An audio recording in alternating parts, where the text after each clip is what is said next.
That autumn, all of London was speaking about the Duke of Ravenswood. He had come back from the Crimea. 3 years gone and now returned. Thinner, they said, harder, changed in ways that polite society did not quite know how to name.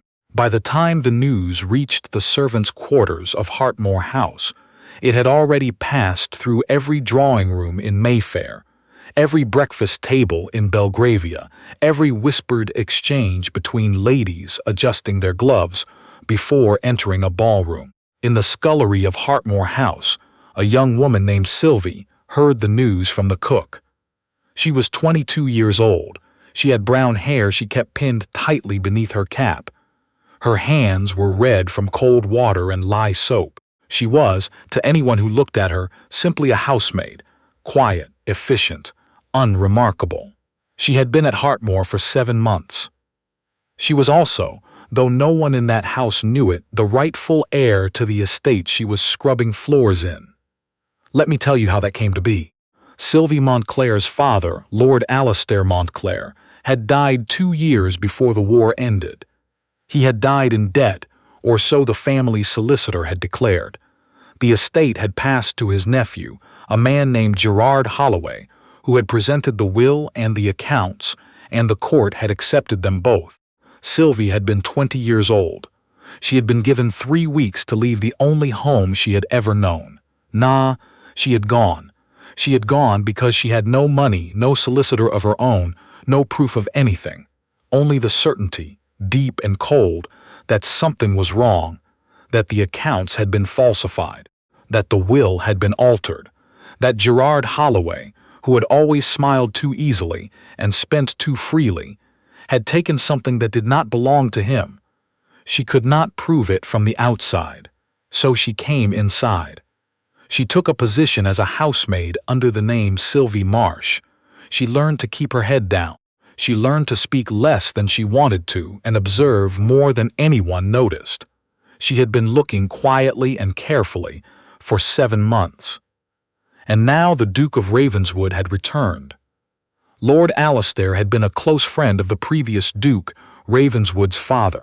The current Duke, his name was James Cavendish, and Sylvie had met him exactly twice in her life, both times before the war, when she had been young enough to be overlooked entirely, had been engaged before he left to Gerard Holloway's eldest daughter, a woman named Constance Holloway, beautiful, assured, the kind of woman who filled a room the moment she entered it.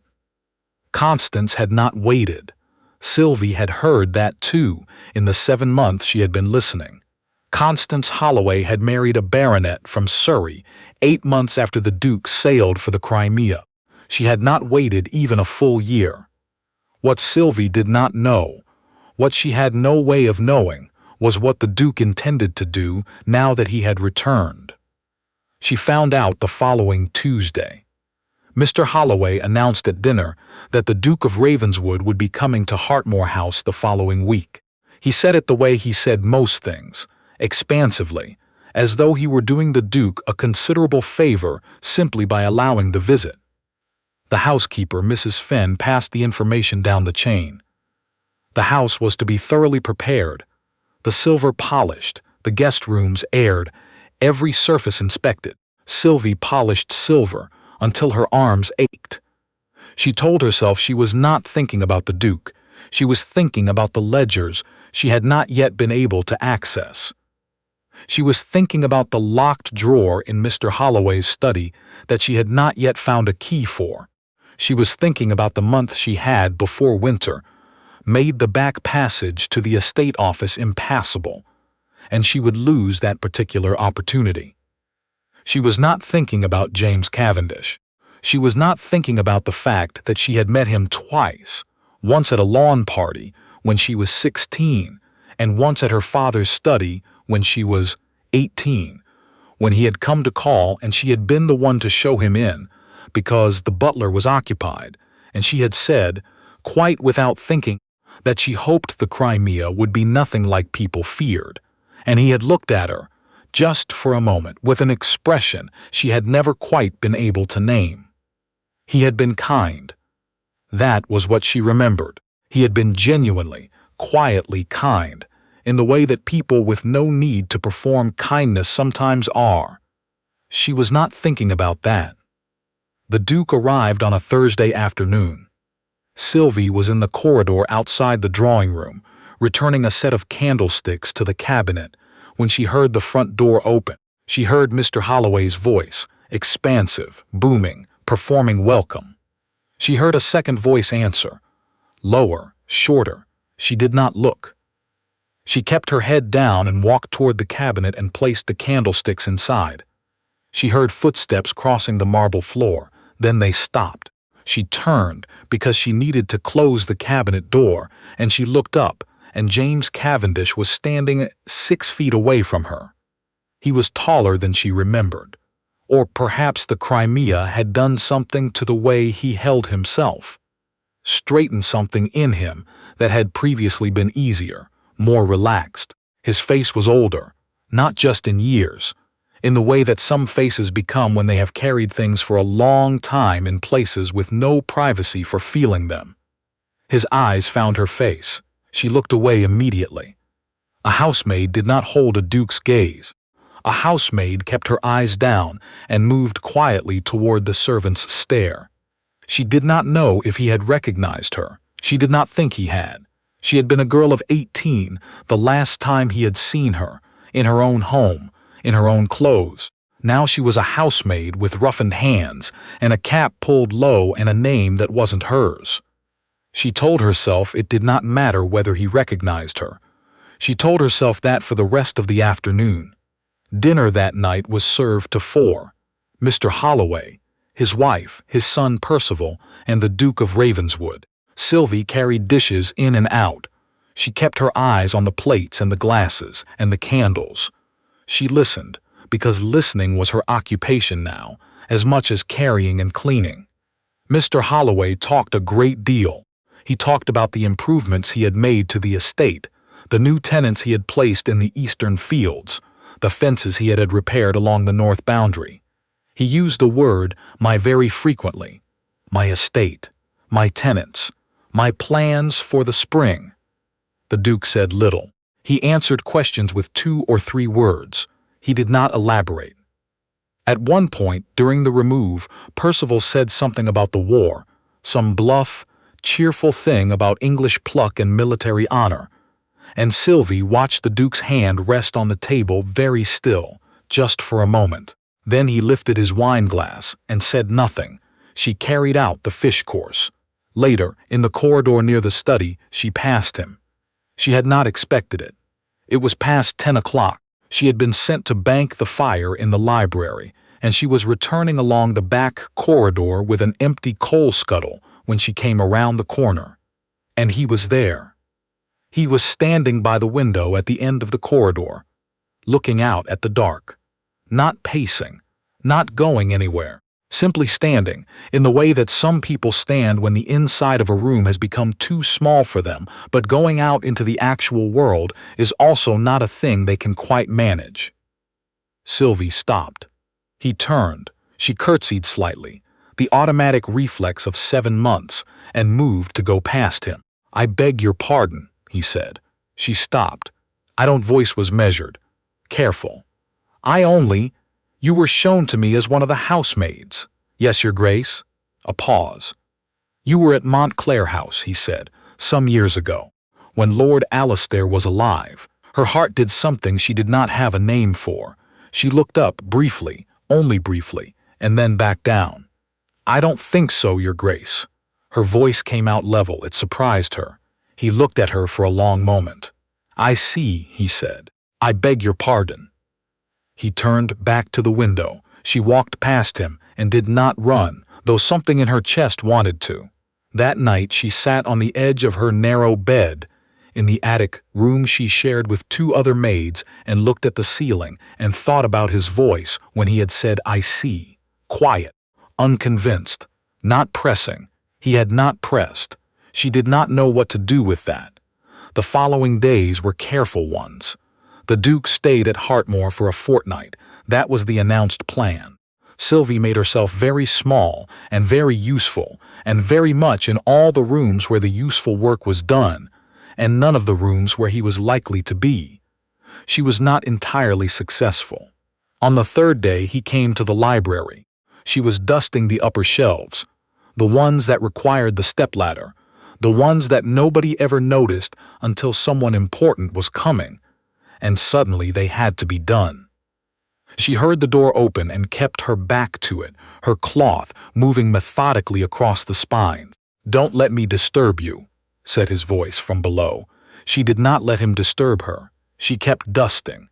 She heard him cross the room, heard the soft sound of a chair being drawn back, heard the particular silence of a person opening a book and beginning to read.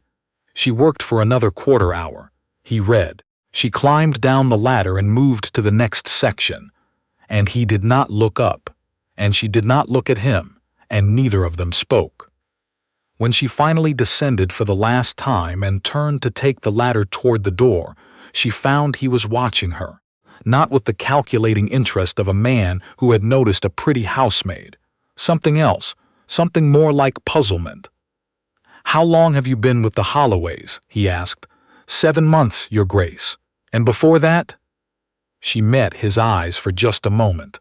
"Various positions, Your Grace." A pause. He looked at her in that measured, careful way. "I see," he said again. The same words, the same quiet disbelief underneath them. She carried the ladder out. It was at dinner on the 5th evening, a larger affair, neighbors invited, 12 at table, that something shifted. Sylvie was serving the second course. She moved along the far side of the table, ladle in hand. The conversation was loud, several overlapping threads, Mr. Holloway holding court at the head. Someone was asking the Duke about his plans for his own estate in Northumberland, whether he intended to return there after his time in London. The Duke said something polite and brief. Percival Holloway, who had drunk 2 more glasses than were good for him, laughed and said that the Duke ought to find himself a wife before worrying about Northumberland. Someone had to manage these things. Laughter around the table, the easy laughter of people who are comfortable and expect others to be comfortable too. Sylvie looked at the Duke, just for a moment. His face had not changed. It held that same polite, closed expression. But his hand, resting on the table beside his glass, the same stillness as before, that deliberate, effortful stillness. She served the dish and moved on. But when she came back around the table, she stopped beside his chair to remove the previous course's plate, and she said very quietly, without looking at him, "Shall I bring you something else, Your Grace?" The soup was a little thin this evening. It was not a thing a housemaid said. It was too knowing, too familiar, too much an acknowledgement that she was aware he was uncomfortable and that she had noticed and that she was offering him something small to hold on to. He turned his head. She was already looking away, picking up the plate. "No," he said, "thank you." 2 words, perfectly ordinary, but his voice was different when he said them, less guarded, a fraction less closed. She moved on down the table. That night, coming back from the kitchen with an armful of pressed tablecloths, she passed the door of the small sitting room and heard his voice. He was speaking with Mr. Holloway. She did not slow her step. She did not stop. But she listened for the 2 seconds it took to pass the door, and she heard the word accounts.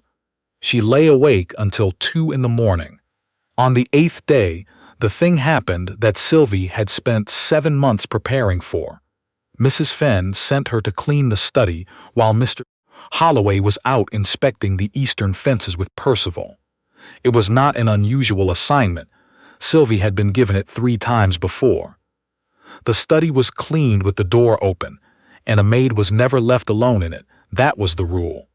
But Mrs. Fenn had a head cold that morning, and she sent Sylvie with instructions and went back to her own sitting room, and the footman who was meant to stand in the corridor had been redirected to help with a delivery of coal. Sylvie had exactly 20 minutes. She cleaned visibly and quickly the surfaces that could be seen from the door.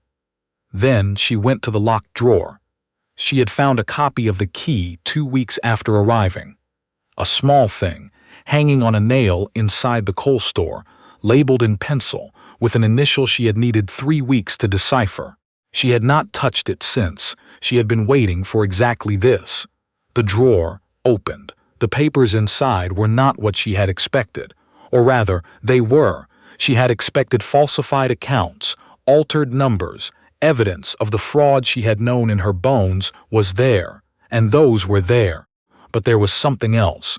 There was a letter written in her father's hand, or something very close to her father's hand, dated 6 weeks before his death.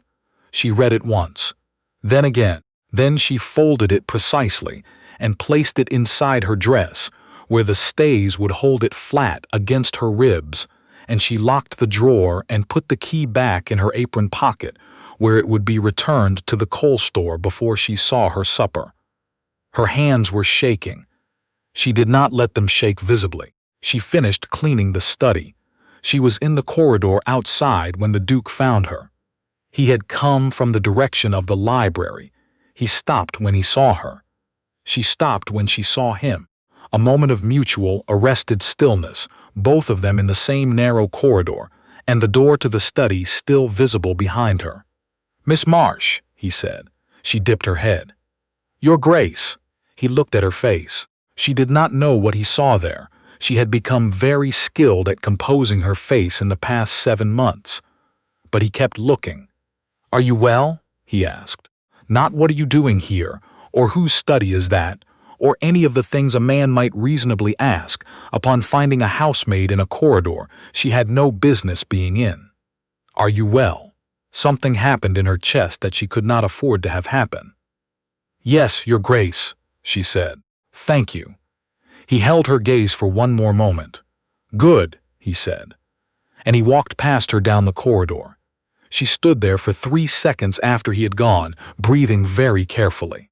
Then she walked toward the servants' stair, and she did not stop walking until she was in the linen room with the door closed, and she sat down on the floor among the clean sheets and pressed her back against the wall and allowed herself to shake for exactly 5 minutes. Then she got up. There was work to do. The letter was a forgery. Not of the will. She had suspected that, but the will was beyond her reach. The letter was something more specific, more damning.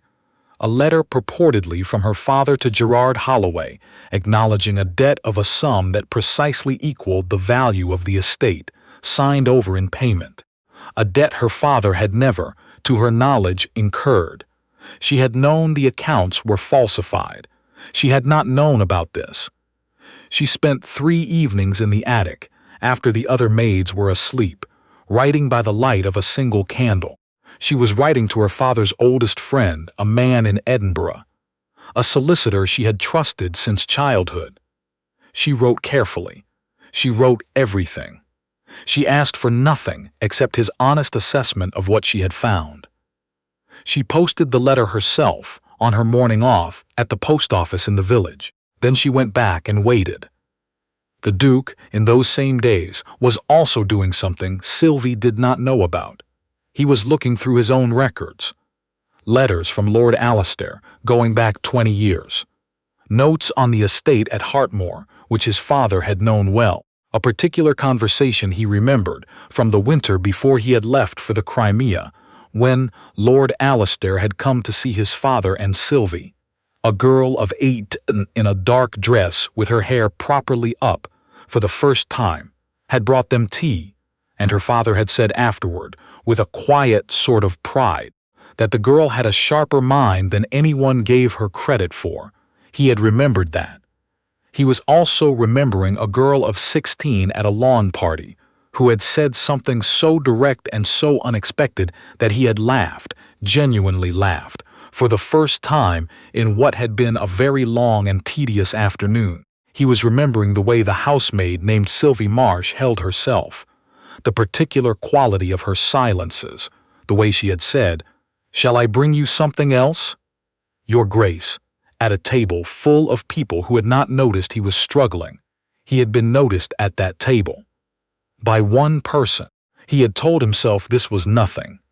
He had told himself a number of things, with increasing firmness, over the course of the fortnight. On the 11th evening, there was a small gathering in the music room. Mrs. Holloway played, 2 neighbors sang. It was the kind of pleasant, unhurried evening that had been, before the war, perfectly comfortable to him, and was now not. The room was warm. The music was too present. The conversations in the intervals were too immediate. He excused himself during a longer piece and went out to the East Passage, where there was a bench beside a window, and it was cold and quiet. Sylvie was there. She was sitting on the window seat at the far end of the passage, a mending basket beside her, working by the gray light from the glass. She looked up when she heard his step and went still. "I beg your pardon," she said, and began to rise. "No," he stopped. "Please." She settled back slowly. He came and stood near the window, not on the window seat. There was propriety to consider, and he was considering it, but near enough that they were in the same small island of quiet outside the reach of the music from the other end of the house. Neither of them spoke for a time. It was, he noticed it as he stood there, easy, not empty, full of something that was not silence exactly, but was quiet. Different from the noise in the music room, different from the noise in his own head, which had been very loud lately. She was mending a seam on something white, her needle moving in small, even stitches. He said, without planning to, "You haven't been a housemaid long, have you?" It was not quite a question. Her needle did not falter. "Long enough, Your Grace?" "That's not an answer." She glanced at him, brief and direct the way she sometimes looked, and it was always startling, those moments, because her eyes were more forthright than her posture. "No," she said. "It isn't." He waited. She did not elaborate. He found he respected that. "Have you always been good at being still?" he asked. She thought about that. He could see her thinking. That slight pause before she spoke, that meant she was not giving him the nearest available answer but the true one. "I learned it," she said. "I wasn't before. I was very bad at it." "What changed?" A longer pause. She smoothed the white fabric across her knee. "I needed to be invisible," she said. "For a while. And you can't be invisible if you're always moving." He looked at her. The passage was dark enough that he could not read her expression fully, but something about the way she had said for a while, the particular weight of it. "I see," he said. And he did see, he realized, or he was beginning to. "Why have you stayed?" he asked. 7 months is a long time in a house where... He stopped. He was not sure how to finish that sentence without saying things he had no right to say in a corridor to a woman he barely knew. Things about Gerard Holloway, about accounts that didn't sit right and a story that didn't quite fit. She looked at him. This time she held his gaze. "I have something to finish," she said. He held her gaze in return. "Yes," he said. "I thought so." He stayed in the passage until the music ended. She mended. He stood by the window and looked out at the dark grounds of Hartmore House and thought about Lord Alistair and about the letter his father had written to him before the war and about the particular quality of this woman's stillness, which was not the stillness of someone with nothing to say, but of someone who had decided, very deliberately, not to say it yet. He went back to the music room when he heard the applause for the final piece. Sylvie sat in the passage a while longer after the sound of his footsteps had faded. She sat with the mending in her lap and did not move. She had told herself in the 7 months at Hartmore that she was here for one thing, that she had no room for anything else, that when she left, if she could prove what she needed to prove, she would leave quietly and the people in this house would be, to her, nothing more than a chapter that had closed. She had told herself that quite firmly. She told herself again now. It was less convincing than it had been. The reply from Edinburgh came on a Thursday. 12 days after she had posted her letter, she read it standing at the sorting table in the kitchen passage, her heart perfectly still, the way her heart had learned to be when something important was happening, and she could not afford to feel it yet. "Mr. Cairns wrote that the letter she had described was almost certainly a forgery. He wrote that he had long had doubts about the accounting presented at probate, doubts he had been reluctant to voice without evidence. He wrote that with what she had found, he believed a formal challenge was now possible. He asked her to come to Edinburgh as soon as she was able, bringing the original document. She folded the letter. She went back to work. That evening she found her one opportunity. The Duke was alone in the library after supper. She knew because she had been sent to replenish the coal, and she knocked, and he said, "Come in," and she came in, and the room was empty of everyone else. She did her work at the fireplace. He was reading. When she turned to go, she stopped. "Your Grace." He looked up. She stood for a moment. She had rehearsed this. She had told herself she would not say it at all, that she did not need to, that this was her business and hers alone, and she had been managing it alone for 7 months, and she could go on managing it alone.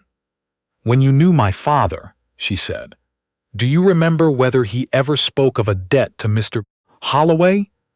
The room went very quiet. He set down his book, slowly.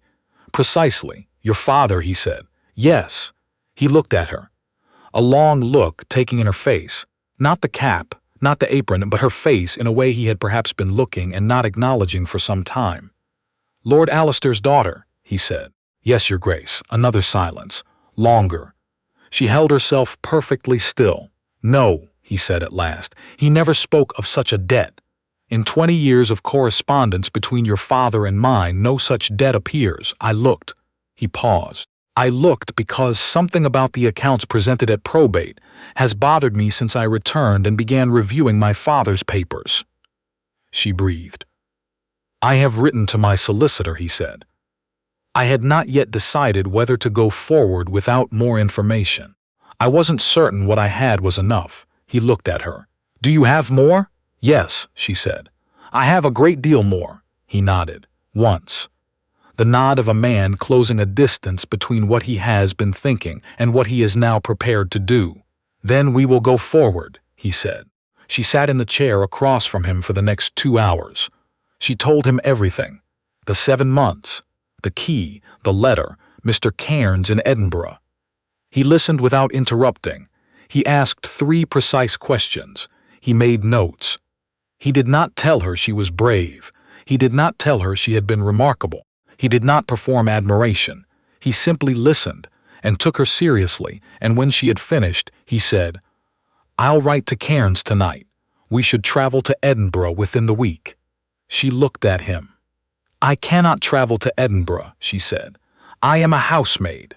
"You are Sylvie Montclair," he said, "and Hartmore House belongs to you." She had not expected that. Not the words, not the way he said them. Simply, like a fact. She looked down at her hands in her lap, the roughened knuckles, the calluses she had not had 2 years ago. "I am both at the moment," she said. "Yes," he said quietly. "You are, and you have been managing both for 7 months in a house that was stolen from you." A pause. "That's not nothing." She looked up. His eyes were on her. Not the way people looked at her in this house, past her, through her, around her, directly at her. The way he had looked in the corridor, and at the dining table, and in the passage with the music. She thought about saying something careful and deflecting. She said instead, "It has been very long." "Yes," he said. "I imagine it has." They sat for a moment in the library of her father's house, with the fire burning low between them, and both of them understood that something had changed, and neither of them said so. Mr. Holloway was arrested in the 2nd week of December, 6 weeks after the Duke of Ravenswood's visit to Hartmore had begun as a fortnight's stay, and had extended, without clear explanation, to the household considerably beyond that. The Edinburgh solicitor came south. Documents were presented. The forgery was confirmed. There was a brief and uncomfortable period before the courts, and then a longer and more definitive one. And when it was over, Sylvie Montclair. Not Sylvie Marsh, Sylvie Montclair, Lord Alistair's daughter, held the documents that confirmed her ownership of Hartmore House and the lands that went with it. She was standing in the solicitor's office in London when it was official. The Duke was there. He had been there for all of it, not loudly, not performing generosity, but present, attending every meeting, speaking when his name and his influence moved things more quickly than hers would have. She had told him once, in the course of those weeks, that she had not expected anyone to help her. He had looked at her with that quiet, level expression and said, "I know, that's what made it easy to see." She had not asked him to explain that. She thought she understood it. The morning after the papers were signed, she was at Hartmore, standing in the entrance hall, which was, again, hers. The floors she had scrubbed, the silver she had polished, the corridor where she had walked with her head down for 7 months.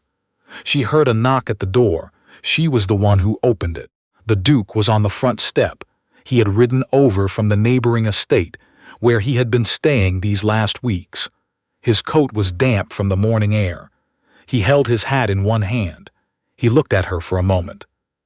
"I came to call on Miss Montclair," he said. She looked at him. It was the first time he had called on her, not on the household, not for the purposes of solicitors and documents, but on her. "She's at home," Sylvie said. He came in. She showed him to the sitting room, her father's sitting room, the one she had not entered in 2 years, and they sat across from each other, and there was a fire, and outside the December morning was gray and cold.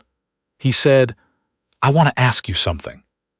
She waited. "You've spent 7 months being invisible," he said, "watching, not saying anything you didn't have to say, not asking for anything." He paused. "I want to know, what did you want? Not the estate, not Holloway brought to account, in all that time. What did you want that had nothing to do with any of this?" She looked at him. It was such a direct question, the kind that steps inside you before you can decide whether to let it. She looked toward the window, the bare winter garden, the sky. She had told herself, for 7 months, that she was here for one thing. She had buried everything else. It had kept digging. "I wanted to sit in this room again," she said finally.